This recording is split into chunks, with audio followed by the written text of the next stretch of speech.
किसानों, नौजवान साथियों, पत्रकार बंधु, पुलिस प्रशासन के लोग, यहाँ से बैठ गए। देखो पहले तो भाषण तो क्योंकि सोना जो है वो हुआ हुआ भी पाया अभी वो दिमाग में ये परंपरा भाई संगठन में नहीं चलती। सोना चांदी को लड़की को रिश्तेदारी को पकड़ी हुई है, ये संगठन में गलत पकड़ना है। ये परंपरा ना डालो और बैठ जाए, बच्चे हैं, लड़कियां लड़के हैं, ये उनकी लड़की को मार देगा। और आज के बाद कोई भी संगठन में आ जाए, ये सोने की चांदी की तो परंपरा है, ये ना डालना कोई भी नया नहीं मिलेगी। आज सोना आपसे ले लिया, अब अगले जन्म में पता नहीं बहुत देने का है या नहीं है, पता नहीं कौन से जन्म में मांगेगा, ये पकड़ में। और ये आज के बाद में परंपरा हम लोग को सोने की मूर्ति होते थे, ये लड़के यहाँ को माफ देना बैठो बैठो। जो आप सबका धन्यवाद हो, जो अधिकारी भी हैं यहाँ पे इसलिए साथ होंगे, उनको भी विवाद यहाँ पे उनकी ज्ञापन दे रहे, हमारे बोलने के बाद उनको ज्ञापन दे रहे। तो देखो जो मुद्दे हैं, आप भाई बीच में डिस्टर्ब मत करो इनसे, आप ये तो डिस्टर्ब मत करो, ऐसा ना करो, आप डिस्टर्ब ना करो, बैठो बैठो।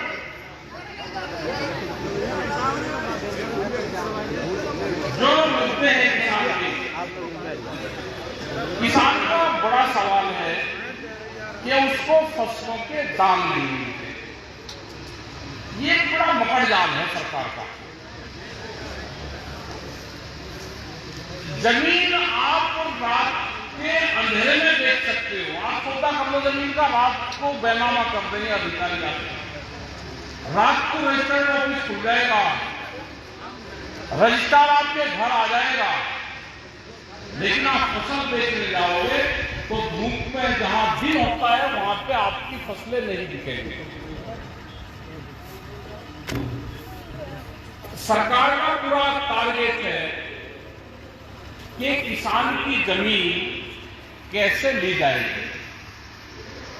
उसने कहा कि अगर फसलों से इसका गुजारा चलता, आपको ये जमीन हमारे हाथ आएगी, इनके फसलों के तो दाम कम करो, बेरोजगारी बढ़ेगी, महंगाई बढ़ जाएगी, बेरोजगारी रहेगी, अपने खर्चे चलाने के लिए मार्केट ऊपर रहेगा तो ये जमीन बेचेगा। इसको कर्जा दे दो, कर्जा दे दोगे तो आंदोलन से हट जाएगा, कर्जा लेता रहेगा, अपना गुजारा करता रहेगा और लास्ट में इसकी जमीन खरीद लेगा। अभी लैंड बैंक, जमीन के बैंक बनने वाले हैं। अभी आपको जैसे जैसे कर्जा बढ़ेगा तो कुछ कंपनियां आ रही हैं जो बैंकों से केसीसी आपका जितना होगा उसका ठेका ले रही है कि भाई मैनपुरी का 5,000 रुपए का कर्जा अगर किसान को दे रखा है तो हमारी जिम्मेदारी है, हमको रिकवरी का अधिकार दे। बैंक वाले जो कंपनी होगी प्राइवेट, ये तो कहते हैं आप हमको पैसा जमा कर दो, वही हमारी स्कीम खत्म होगी, और नहीं पैसा है तो हमको जमीन दे दो बाजार भाव में, जो आपका भाव है आपका होगी जी 5 लाख रुपए 10 लाख रुपए बीघे का रेट है, वो कहेंगे दे दो हमको, तो 20% जमीन आपकी सीधी बैंक के पास में चली जाएगी।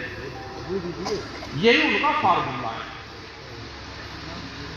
वो बीज के माध्यम से मारेंगे, आने वाले टाइम पे बीज जो हैं वो भी तो जो देसी हमारी वैरायटी थी हम उसकी वो खत्म हो गई, हाइब्रिड आ गया। हाइब्रिड एक बार बोलते हैं तो दोबारा फिर कंपनी से खरीदना पड़ता है। अब हाइब्रिड के बाद में भी जीएम सीड आ गए, जेनेटिकली मॉडिफाइड सीड हैं। एक बीज के अंदर दूसरा बीज डाल दिए, वो आम आदमी को पता नहीं। यहां पर भी जितने लोग होंगे, क्या बीटी जीएम ये एक ही बीज है? क्या इसके बारे में किसी को बीटी के बारे में पता है कि नई जो कंपनियां आई वो बीटी सीड लेके आना चाहती है, बीटी बीज लेकर आना चाहती है, जीएम सीड लेकर आना चाहती है, जेनेटिकली मॉडिफाइड सीड देश में जाना चाहती है। भारत सरकार उसके प्रस्ताव करने जा रही है। क्या एक भी आदमी अगर हाथ खड़ा कर बता दो कि जिसको जीएम के बारे में पता हो, फिर मैं उसका उदाहरण के लिए आपको फिर बताऊंगा। हाथ खाओगा किसको पता है? नहीं पता। जीएम सीड वे हैं, जैसे ये पेड़ है, अभी वो कपास में आया है, जैसे ये पेड़ है जो जैसे आप मक्का में लगा रहे, मक्का के जो बीज है उसी में एक किस्म से जहर डाल दिया उन्होंने। जैसे मक्का का पेड़ बड़ा होगा या किसी भी चीज का, तो उसको अगर कीड़ा लगाना, कीड़ा उस पेड़ पे या फल को खाते ही मर जाएगा। अगर कीड़ा पेड़ के काटते ही, फल को काटते ही मर जाएगा,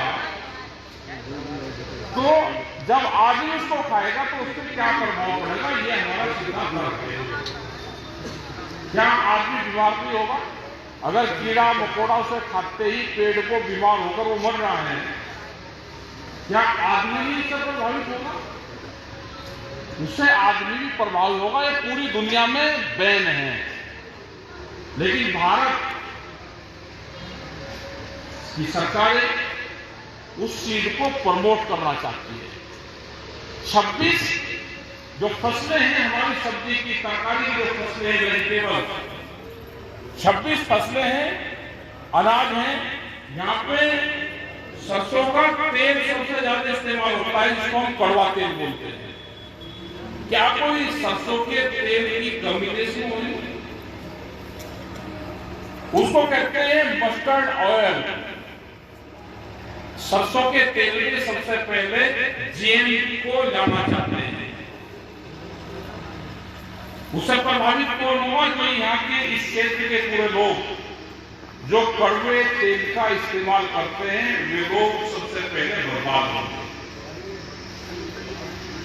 चावल को अपने लेकर आए करीब आज से 15 साल पहले, और 2 जगह हमने उसके चावल पर काम किए थे। एक था करनाल डिस्ट्रिक्ट में एक गांव था, उसको हमने पूरे प्लांट को जलवाया। वो बेड बना रहे थे जिसमें चावल के वो ट्राल कर रहे थे। एक था खोराबार पुलिस स्टेशन है गोरखपुर में, उसके अंतर्गत एक गांव था गोरखपुर जिले में। तो दोनों जगह प्लांट हमने खुलवाए थे, उनके खिलाफ रिपोर्ट दर्ज करवाई थी। लेकिन अभी पता चला हमको 3-4 दिन पहले जो आदिवासी हमारे लोग हैं छत्तीसगढ़, झारखंड, उनके वहां पे वो बीज के ट्राल भी उनके वहां पे लगवा दिए। आदिवासियों को पता नहीं उनको कुछ नहीं, लेकिन उनकी एक रिपोर्ट आई, वो कपास का बीज वहां पे लगाया, और जब वहां पे किसी ने उसकी रिपोर्टिंग करी, वो कितनी खतरनाक रिपोर्टिंग थी। जो बच्चे कपास में से वो तोड़ते थे कपास को, छोटे छोटे बच्चे, उनके पूरे चेहरों पे और हाथों पे फुंसियां फोड़े हुए थे। जब उसकी जानकारी करी कि ये क्या इस तरह की बीमारी है, उसने कहा कि ये बच्चे कपास के खेत से कपास चुनने का काम करते हैं और उससे एलर्जी हो गई है। तो इसका मतलब है कि वो हानिकारक है। तो सरकार उसको प्रमोट करना चाहती है, किसानों को पता नहीं। तो ये पूंजीवाद है। अमेरिका की कंपनियां हैं जो सीड का काम करती है, उनके दबाव में ये जेनेटिकली मॉडिफाइड सीड देश में प्रमोट करना चाहते हैं। ऐसे बिजली भी प्राइवेट सेक्टर में जाएगी। प्राइवेट सेक्टर में आपके बराबर में आगरा है, जहां पे टोरेंटो कंपनी ने वहां पे प्राइवेट सेक्टर पे बिजली का काम कर रहे हैं। आप यहाँ के किसान हैं, बैठे हुए हैं हमारे पास दर्शन, कल वहां पे मीटिंग है, तो पूरा किसान वहां पे बर्बादी की कगार पे है। उन पे इतना खर्चा होगा कि उनकी जमीन जाएगी। क्या पूरे देश में अगर बिजली प्राइवेट होगी, वे अपना मुनाफा कमाएंगे, किस हिसाब से वो बिल वसूल करेंगे, आने वाले टाइम पे होगा क्या? वो ये नहीं है किसान प्रभावित होगा, उससे आम दुकानदार भी प्रभावित होगा, आम किसान जो भूमिहीन लोग गांव में रहते हैं वे भी प्रभावित होंगे। दूसरा, अभी सरकार एक पॉलिसी लेकर आई, आपके यहां पर साप्ताहिक बाजार लगते होंगे, उन साप्ताहिक बाजार को सरकार बंद करेगी, क्योंकि जो बड़ी बड़ी कंपनियां फूड चेन में और मार्केटिंग में आ रही हैं, उनका टारगेट है कि साप्ताहिक बाजार से बहुत लोग खरीदारी करते हैं, ये साप्ताहिक बाजार बंद होने चाहिए। तो पुलिस प्रशासन के लोग धीरे धीरे धीरे धीरे लग गए कि यहां बाजार नहीं लगेगा, यहां पे रास्ते जाम होते हैं, तो धीरे धीरे उनको तंग कर देंगे दुकानदारों को, यहाँ बाजार नहीं लगेगा, परमिशन नहीं है, रास्ता जाम होगा, दूसरी जगह भी, फिर इसके माध्यम से उनको खत्म करने का प्रयास उनका शुरू हो गया। गाजियाबाद, नोएडा जितने भी शहरी वो थे, जो शहर थे वहां पे, ये धीरे धीरे शुरुआत हो चुकी है। उससे 4.5 करोड़ लोग प्रभावित हो गए, जो दुकानदार हैं, जो उनके परिवार हैं, और जो वहां से खरीद करते थे वो बहुत तादाद में गांव के लोगों को सीधा प्रभावित हुए, क्योंकि बड़ी बड़ी कंपनियां आ गई कि आजकल तो ऑनलाइन बच्चे करते हैं कि हमको कोई सामान मंगाना है तो ऑनलाइन आ जाएगा। ये छोटा दुकानदार भी खत्म हुआ, जो हमारे गांव में बैठा हुआ है, जो जिसको हम लाला जी कहते हैं, जो एक दुकान हमको 100 परिवारों को उधार सामान देता था, वो भी खत्म हुआ इसके साथ। तो ये देश ही बनेगा गरीब। इस देश में आएंगे लेबर, भारत सरकार की पॉलिसी है, जैसे उन्होंने लेबर एक्ट में संशोधन किया, यहां पे सस्ती लेबर चाहिए। सस्ती लेबर कहां से आएगी? सस्ती लेबर आएगी गांव से, खेत से। तो ये पूरा प्लान है कि लेबर तैयार करने हैं। जैसे बिहार के लोग या तो वे मजदूरी करते हैं या वे पढ़ाई लिखाई करते हैं, ऐसा ही पूरा देश बनना है। अगर आपने जमीन बेची तो लेबर बनोगे, लेबर का काम करो, बुराई नहीं पालने करके जमीन ना बेचो, आंदोलन और संगठन पर ध्यान दो, पॉलिटिकल सिस्टम से आप दूर रहो। जिन पॉलिटिकल सिस्टम के आप पीछे पड़े हुए हो उनके आपस में समझौते हैं, वे कोई लड़ाई नहीं लड़ते। आपने देखा कि कोई पॉलिटिकल जो विपक्ष वाला है कोई लड़ाई लड़ रहा है, कोई एक आंसू गैस का गोला उसका लग रहा है, कोई एक लाठी पे चल रही है, सिर्फ ज्ञान तक में महसूस रहेंगे, कोई आंदोलन नहीं करेंगे, कोई वे जेल नहीं जाएंगे आंदोलन के माध्यम से। वे जहां हैं यहां तक के अपना रहेंगे, अपने कारोबार का काम करेंगे, अपना कारोबार चलाएंगे, आप लोगों को बेकार के जरूर रहेंगे। तो संगठन अगर मजबूत रहेगा तो आपकी जमीन बच जाएगी। यहां पर एप्लीकेशन आई के सर्क्यूलेट, क्या 2013 के बाद में तनख्वाही नहीं बढ़ी, महंगाई नहीं बढ़ी, क्या किसान की जमीन अधिग्रहण हो रही है तो उसका सर्क्यूलेट नहीं बढ़ेगा? जो एक्सप्रेस में निकल रहे हैं यहाँ को, क्योंकि सरकार को 4 गुना देना है तो सर्क्यूलेट बढ़ेगा, तो किसान के पास में कुछ पैसा चला जाएगा। तो 2013 के बाद में कोई सर्क्यूलेट नहीं बढ़ा है, लोग तो दूसरे काम कर रहे हैं। जिस तरह से प्रचार हो रहा है टीवी के उसके माध्यम से, तो वही आपको दिखाया जा रहा है, वही आप लोग देख रहे हैं। हम तो धार्मिक तो थे, हमारे तो गांव में शिवालय मंदिर सब हमारे गांव में थे,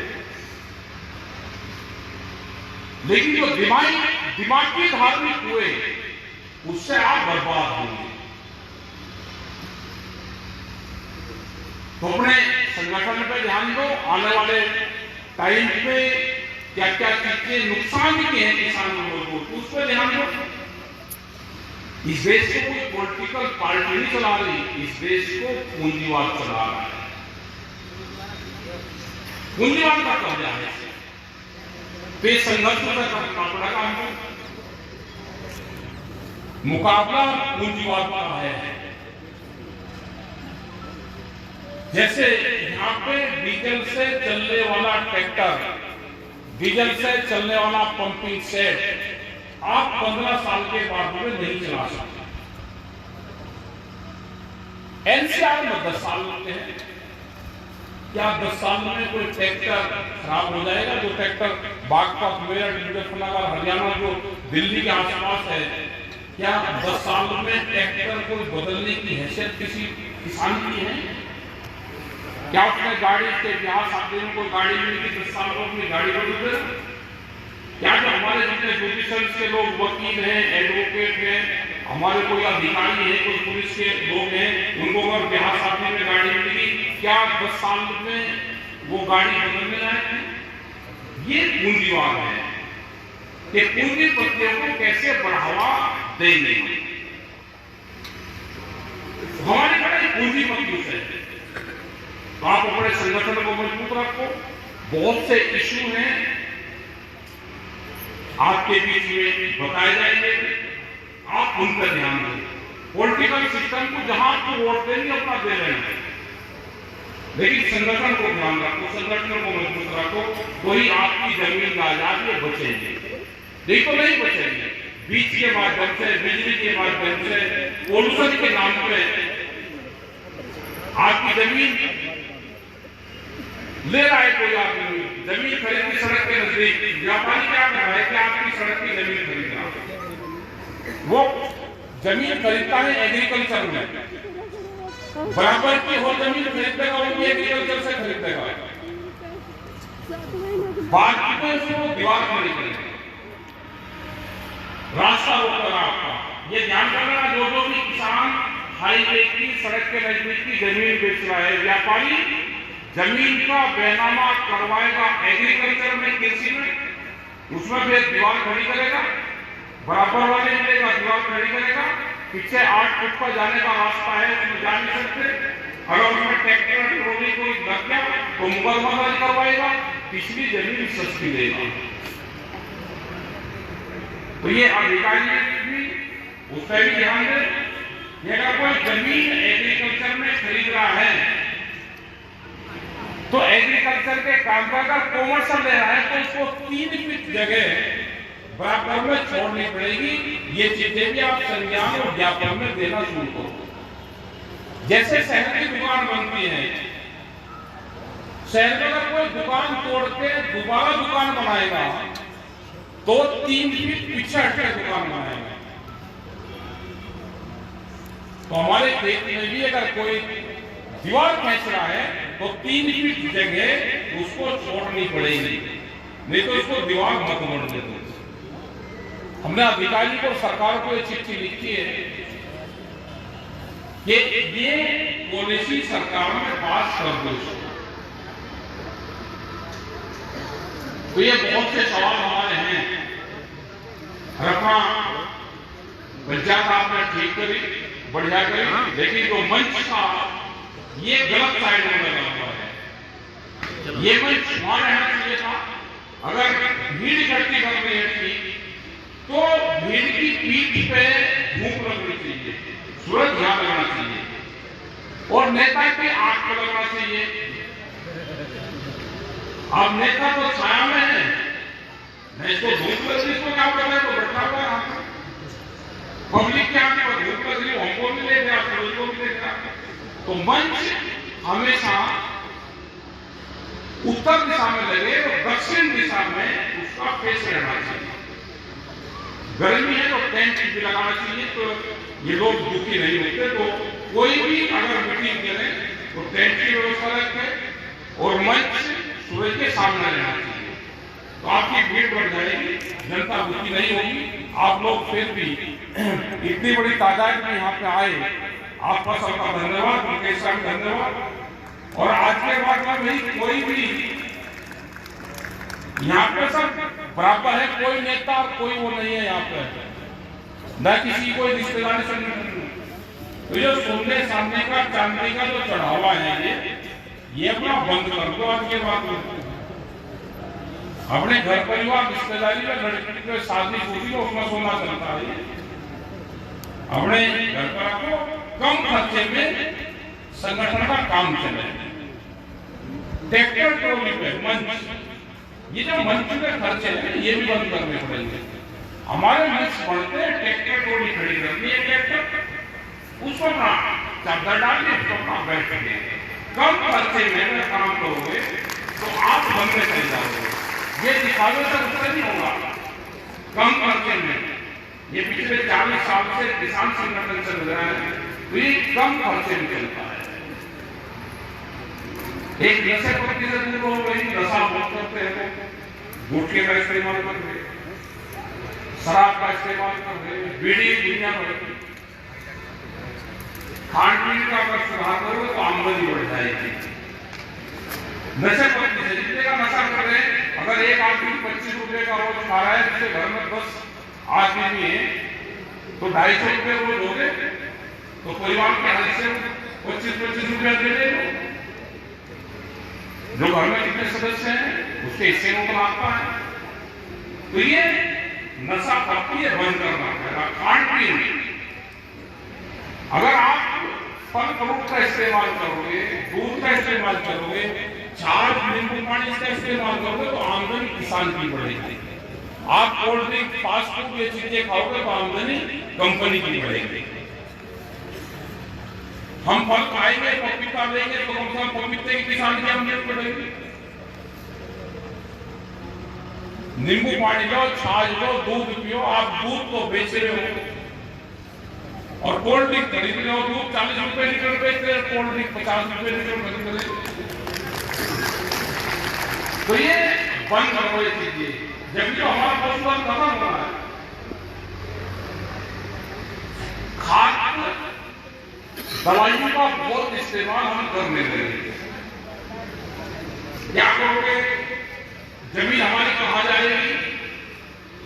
पशु धीरे धीरे आप खत्म करते जा रहे हैं कि आवारा पशु है कि अरे वो गोबर तो देगा ना, घास फूस सूखा कुछ खाएगा, अपने घर पर बांध लो, गोबर देगा उसको खेती में डाल दो, वो कोई नुकसान का नहीं है। पशुओं का कुछ काम नहीं आ रहा तो नुकसान का नहीं है।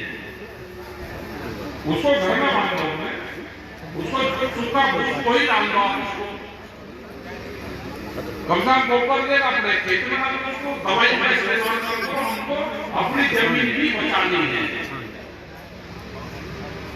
तो आप लोगों का बहुत बहुत धन्यवाद। हमारी माताएं बहनें जो आई उनका भी धन्यवाद। अधिकारी भी यहाँ पर आगे हो तो आ जाए, उनका भी सबका धन्यवाद है। भाई अपना ज्ञापन देना और हम भी चले गए दिल्ली।